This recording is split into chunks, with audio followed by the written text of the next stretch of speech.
Welcome to This Just In, the show bringing you the latest advancements in healthcare, strategy, innovation, and public policy. And now, for the fastest voice in healthcare, here's your host, Justin Barnes.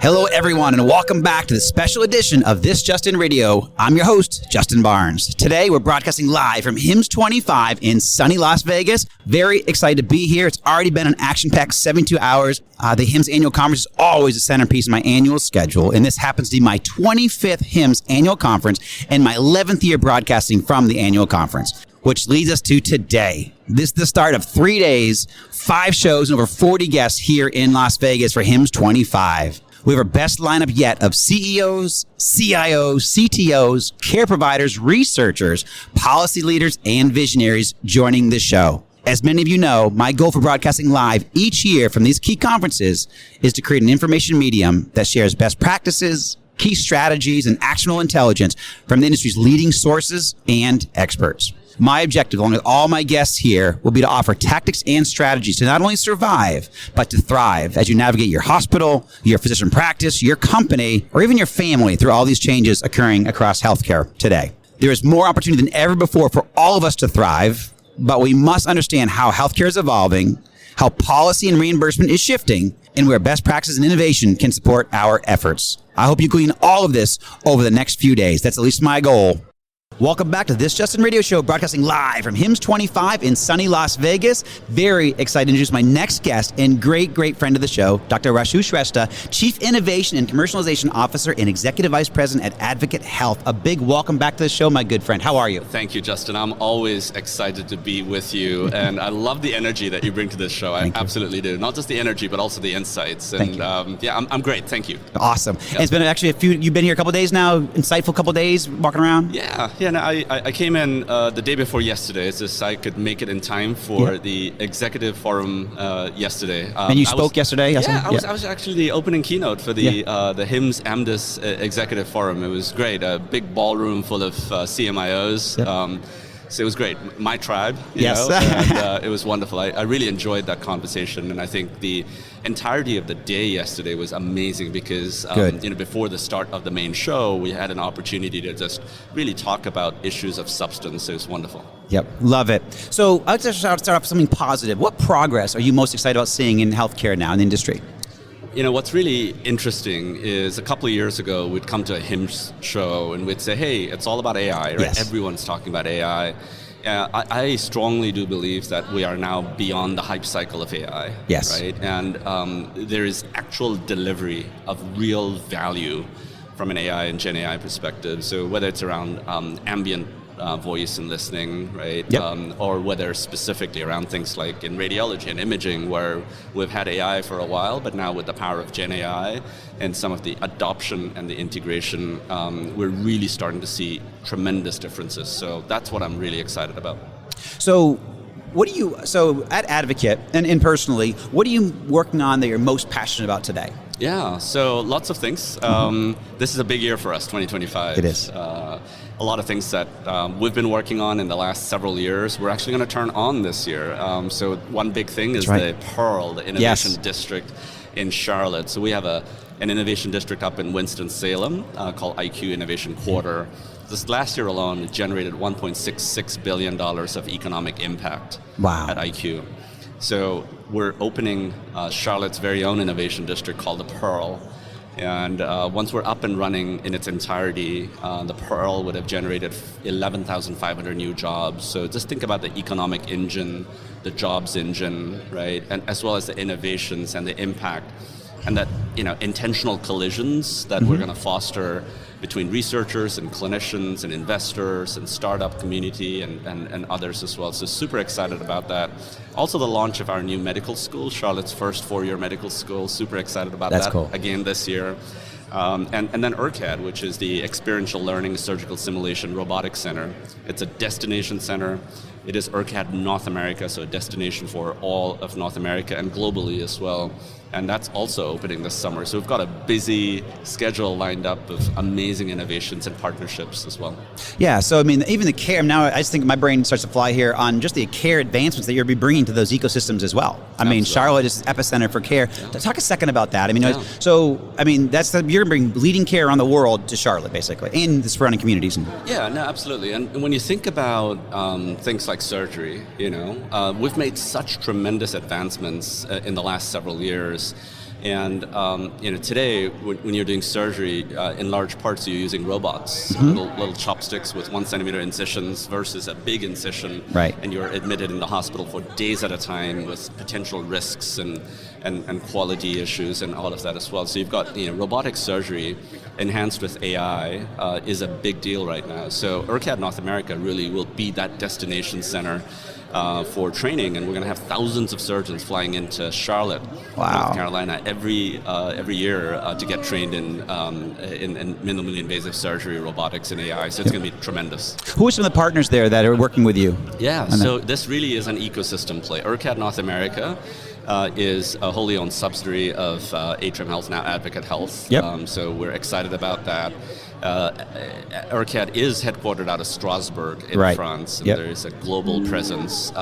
But alongside ERCAT, we also have partners like Siemens, we have partners like Stryker, we have partners like Boston Scientific, and several more that we'll be announcing in short order. So super excited about all of that. Love it. Congratulations, my friend. Yeah. I've watched this grow throughout the years too, so it's exciting to see it come to fruition now. Yeah. So what are some of your goals for HIMSS25, and what do you want to accomplish over the next couple of days here? Yeah, so HIMSS25 is, it comes at a really opportune time. When you think about all of the headwinds and some tailwinds, right? Like we talked about AI and then the imperative of really transforming care, but amidst the headwinds that we're facing.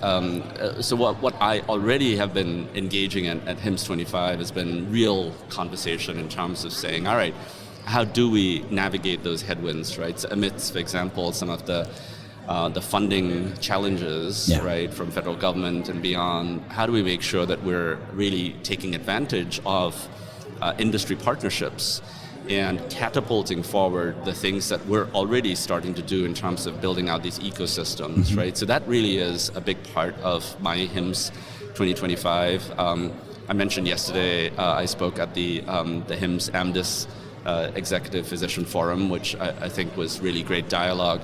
And then what I also enjoy about HIMSS is the opportunity to liaise directly with other executives that are also here. I mean, the keynote this morning with folks from the Samsung Medical Center was tremendous. I saw that. And the executive from the Samsung Medical Center was at my keynote yesterday, listening to everything I had to say, and just the tremendous opportunities. We are one global community, if you think about healthcare. Absolutely. That's the one thing that the pandemic taught us, is that we are one united global community, and for us to really collaborate in ways that we've never done before is something that I'm really looking forward to, and those are the types of conversations I'm having at HIMSS25. Yeah, I mean, it's exciting. People don't, every year the importance seems to grow, and also our collaborations continue to grow, and that's what brings, these events to us and make it so exciting, is that the brightest minds globally, are here in many ways, and it continues to grow in that capacity. So I love it. Just even collaborating with, all these people, and then having, get great guests like you, but then also hearing these ideas. One thing that I'd like to dive into a little bit more, we have a little bit of time, is where do you see Gen AI making some of the most tangible differences in Advocate over the next couple of years?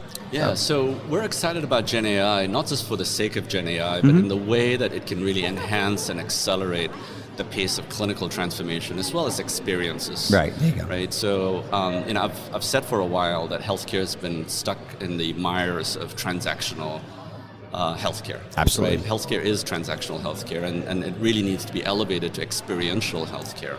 Right, so I really believe in the power of Gen AI, and we do as well, not just for physicians, radiologists, clinicians, overall care teams, but also patients and consumers. Absolutely. So super excited about all of that. One big opportunity that we're looking forward to, that is part of our 5-year strategic plan that the board actually signed off on, is really looking at decreasing unnecessary variations in care. Right, so if you think about all of the variations that happen across broad swaths of healthcare. Absolutely. We've got 70 hospitals, over 1,000 care sites just at Advocate alone. Right? How do we elevate ourselves, leveraging the power of Gen AI to what I call the highest common denominator, not the lowest common denominator, right? So really taking the standard of care that best clinician for that specific use case would put out there, marrying it with evidence-based guidelines, clinical protocols, and then accelerating that, leveraging the power of Gen AI and making it available for all, right? That is the goal that we have. That's what I love that. That's fantastic. So looking to the proverbial crystal ball, what do you see as a strategy or a trend that we need to be ready to navigate in 2 to 3 years from now? I used to say 5 to 7 years or 3 to 5 years, but now I'm 2 to 3 years because everything's going so fast. 2 to 3, that is. So I love that time frame as well. If you think about it, I believe there are a couple, and I won't mention Gen AI because that's already underway. Right. We are specifically working on a number of things around clinical trials. I'm excited about that opportunity. I think now is the right time for us to really accelerate the pace of how we look at clinical trials. So we're going to be standing up what we're calling the National Center for Clinical Trials this year. Excellent. That's going to be quite tremendous. There's a lot of work that's happening right now as we pull all of that component together. The specifics of this really is, look, clinical trials today is really a last resort. It's seen as this thing, you tried everything. Well, here's this clinical trial, this novel clinical trial, let's give that a try. Or it's also, or perhaps it's also only available to a few, right? You might, be next to a tertiary care center or an NCI designated cancer institute, and you happen to have access to these clinical trials. So we're going to change that paradigm, right? We want for clinical trials to be just another care modality.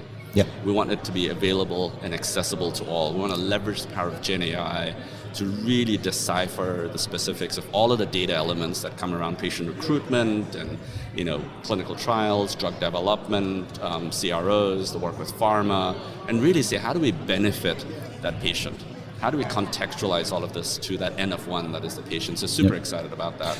Are there a few, but not to give anything away that we should mention, but is there a few partners that you're really excited about collaborating with in those areas? Yeah, there are a lot of partners. We're not making any announcements yet around that, just because there's just a lot of work that's happening behind the scenes. But yeah, absolutely. This is about bringing the right partners together. What we are doing internally at Advocate is, we are now the 3rd largest not-for-profit health system in the country, the 2nd largest academic health system in the country. But we're, the bigger we get, I always say that, we have to be more nimble, more agile, and more innovative. Yeah, that's right. And so what we've done is, as an example, we've stood up a singular IRB, an institutional review board. That's right. Again, 70 hospitals, over 1,000 care sites, 1 IRB. Right. So it's things like that that'll really help bring the right partners to the table so that we can streamline the way that we're actually pushing forward with innovations and partnerships and care transformation opportunities. Yeah, you mentioned that on the last show a couple weeks ago, and that was fantastic. I mean, that alone makes a big tangible difference for the patients at Advocate. Obviously, I think it makes a better organization to manage and lead, but then also what you bring to your patients. That's significant. Yeah. Healthcare is already too darn complex, too darn hard. Absolutely. We have to simplify healthcare, and I think it starts with us. Yep. I completely agree. Well, thank you, my friend. Always fantastic to have you on air. And now we don't have a show now for many, many, many months. It's going to be until Health. Will I see you at Health by chance?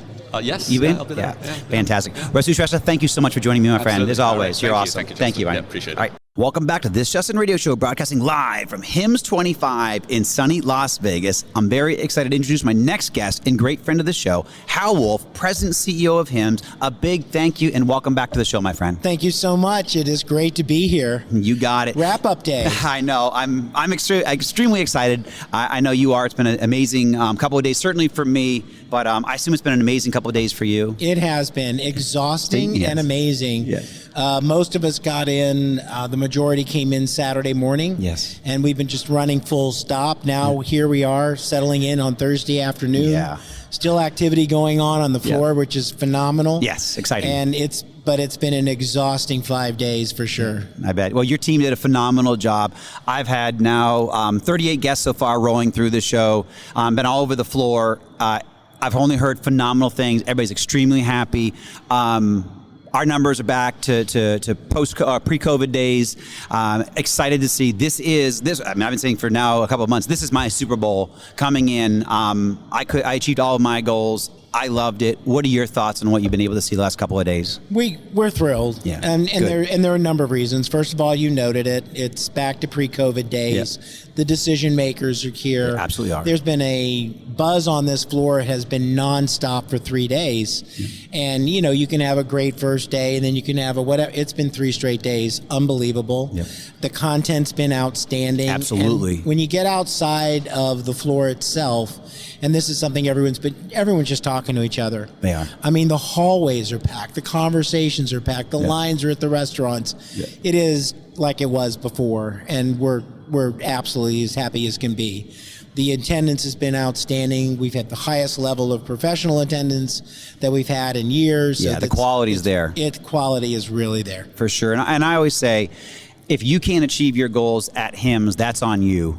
You give us every opportunity. You give us the platform, the people here, the decision makers, the thought leaders, the backbone of our communities are all here. So again, if you pre-plan, you put the work in ahead of time, and then you hustle while you're here, you can exceed all your goals, in my opinion. 100%. And you hear that whether you're a government official, hospital official, market supplier. Yep. Even from the news, radio. We had almost 200 people from the press here this time. We know we'll be close to 300 next year. Yeah. The demand is already building up. Yeah.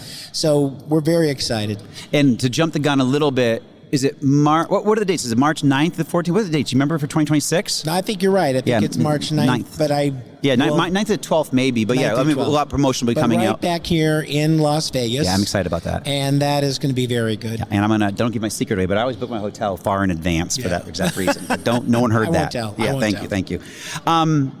What were you most excited to see over the last couple of days? There's a lot of great things going on, but is there one thing that sticks out to you that you're just kind of most excited? It really is how global this event has become. Mm-hmm. Even from the opening, where you had leaders talking in multiple languages, really bringing in the best of care delivery, and digital health transformation from around the globe. People were learning from each other. Yeah. When people learn from each other, that's a successful HIMSS. Absolutely. It's not just about pitching stuff. Right. It's about learning. Right. It's about sharing, and it's about progressing our digital health ecosystem and the health ecosystem by itself. Yep. So that's what turns us on, and you hear that buzz from everyone. You absolutely do. So, in kind of filling on from there, HIMSS25, as it comes to an end, what are some of the major topics and trends that you heard throughout the show? Well, part of it's reimbursement. So if you're U.S. based, everyone's trying to figure out what Washington's going to be doing. Yep. Obviously, AI integration into a lot of different products and services was very big. Mm-hmm.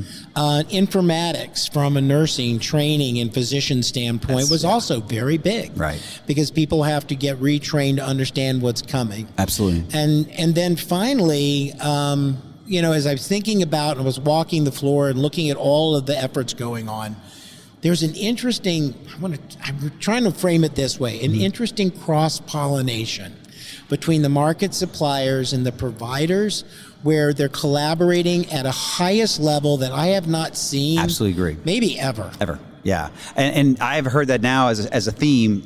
Most of my guests have brought up the collaboration that we have is second to none. We've never seen it before, and you saw it certainly here today. And even from Rasu Shrestha was one of my guests who's on all my shows. He talked about the collaboration is significantly increased. So we need that, and it brings up better products. Certainly, when you talk about care strategies and integration and workflow enhancements that we need, that we deserve, better patient outcomes. It's a people are solving strategic problems. Yeah. And they're not doing it in a vacuum, and they're not looking, buying a product off the shelf to fit it. They're having detailed conversations. There's a level of a consultative approach, which has now gripped the floor here at HIMSS, that is just different than I've seen in quite a while, if ever. Yeah. I mean, it's at that high level now. It is. Congratulations there. So also one of the big keynotes here was a Samsung Medical Center. They're on the main stage there. Obviously, HIMSS's global reach is well represented with that type of an engagement. Tell us more about your organization's effort to expand international. You've always been an international organization, but obviously you're pushing more and more investment. We really have. So I've been fortunate enough to be in this role for a little over 7 years. When I came into it, we had about 78,000 members, 76 of which were in North America, and only 2,000 overseas. Wow. Today, we have about 80,000 members in North America, and we have over 40,000 members overseas. Wow. And so there you lies the 120 plus thousand members of HIMSS. Congratulations. 2 out of 5 members are now outside of North America, and we're growing like crazy.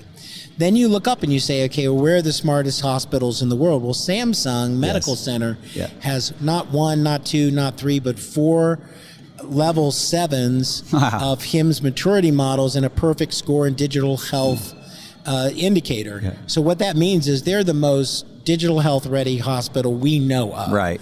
When they got up on the stage, along with interesting robots they've created, and they told their story, people heard. Right. Hey, this was not an easy path. They failed. You know, Dr. Park got up and said, we went this direction. It didn't work.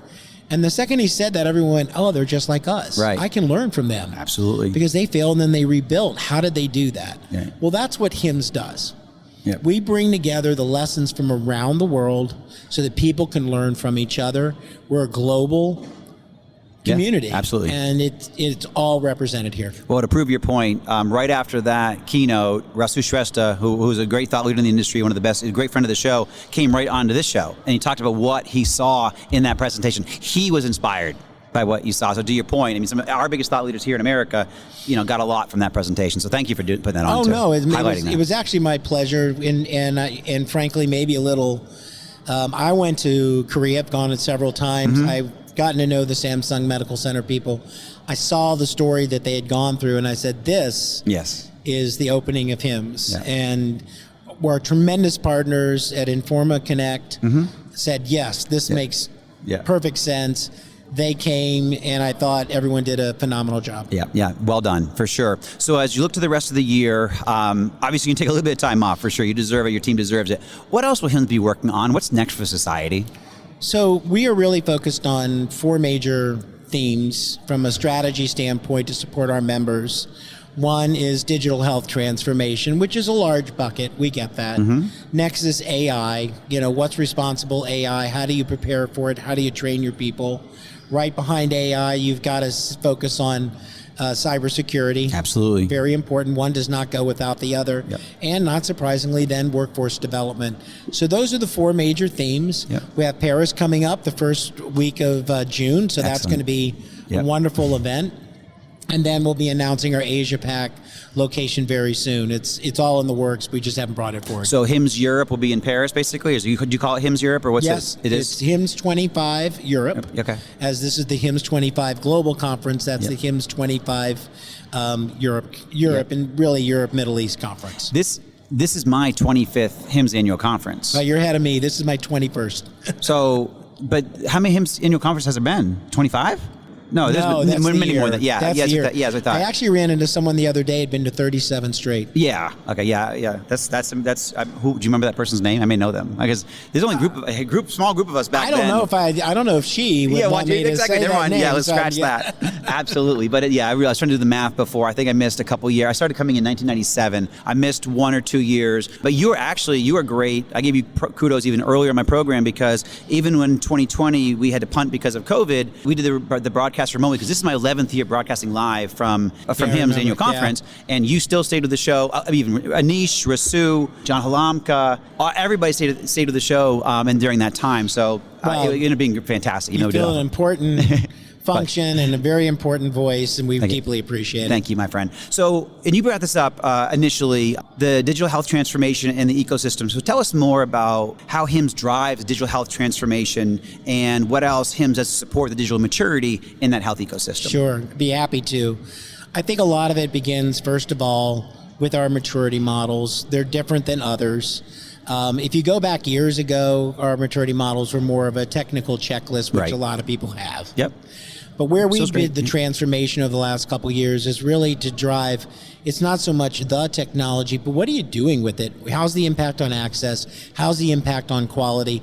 What's the so that behind the real digital transformation that is there? Right. That drives people's strategies. And so we see this being used at the individual hospital level or clinic level all the way up to government. So we have been measuring Germany, Italy, we're in the process of helping Romania, Portugal, and other countries, right? So we're in Malaysia. We just signed a new agreement with Turkey. Yeah, Tom Lear was on earlier talking about two MOUs that just came across. So congrats. Exactly. No, we're thrilled. Yeah. We signed Taiwan the year before.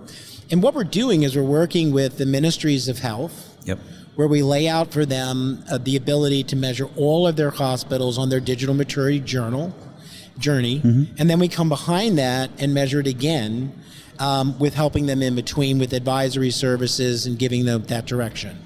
And that's what HIMSS has been called upon to do. The demand has been phenomenal, but they recognize that we are a global NGO, right? Nonprofit. We're not out to, go someplace that isn't a benefit to them. That's right. And so the mix with governments globally, along with the individual hospital systems, of course, so many here in North America, has really been quite a compliment, and we're glad to serve. Behind that is the value at our individual members. Our chapter leader meeting here, we had over 200, leaders that were here. So we're just seeing the enthusiasm and the response at the local levels in North America spilling over globally. It's impressive. Congratulations. No, and the HIMSS chapter network is second to none. There's no one larger, no one more powerful. We desperately need them. We actually need them more now than ever before because of how there's going to be some deregulation going on. So we need strong state leadership working in partnership with the federal aspects, because we don't want all 50 states running off and doing their own stuff in a lot of areas when we need to be more uniform. I know that's a much bigger conversation. Well, but it's a great point, and I will tell you something.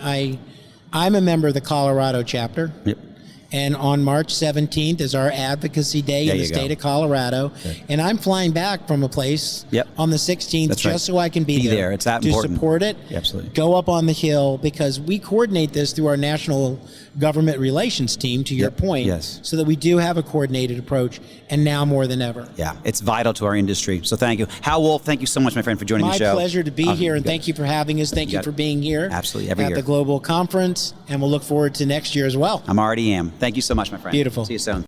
That's a wrap from Las Vegas and HIMSS25. Thank you all for listening. Thanks to everyone who voted us 2024 Healthcare Podcast of the Year. Thank you so much, Roberta Mullen, Greg Masters, Carol Flagg, and the entire crew at the Healthcare Now Radio Network. They've also been producing my show for 11 years, and it's a true blessing to be able to do this every single year. Also, a special note of thanks to Jake Reed, my head of media. Jake did a phenomenal job managing our remote broadcast while here at HIMSS25. Again, many thanks to all of my show partners, AMD and AWS, and also a shout out to Medallion here, who gave me water for my shows, certainly my lasting shows. So thank you very much. And then also Bright Hour has a foundation that I want to make a special shout out to. Seppi Browning, Georgia HIMSS, she put together this new foundation to help with workforce development and education in health IT. So Seppi Browning, she's fantastic. HIMSS Georgia chapter, they're always great partners and supporters of my radio show. Great people. So look up Bright Hour Foundation and give her some love and support. And certainly a big thank you to Hal Wolf, Albie Zakes, Morgan Searles, the entire HIMSS team. They're always extremely supportive in the events and broadcasting requirements that I have. And again, thank you so much to all my listeners. We're grateful for you. You make us better with every broadcast. And that's a wrap from Las Vegas. Have a great rest of your day, everyone.